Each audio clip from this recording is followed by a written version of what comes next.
Today I have installed the Forza Horizon 6. When I tried to launch the game, I got this error. Operation did not complete successfully because the file contains a virus or potentially unwanted software. To fix this error, go to search menu and type Windows Security, click on Open it. Select the virus and threat protection and select Manage Settings. Scroll down and select Add or Remove Exclusions and select Yes. Select Add an exclusion and select Folder. Navigate to the game folder. Select the game folder and select folder option. Game folder has added to this list.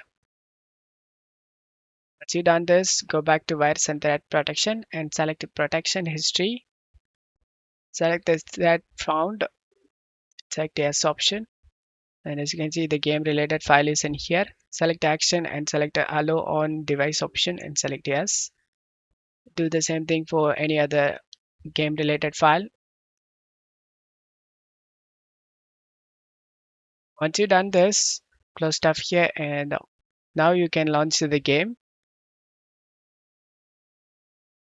Select the into mark.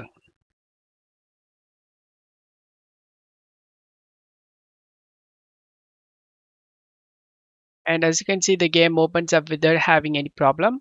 I hope this video helped you. If the video helped you, don't forget to leave a like and subscribe. Thank you.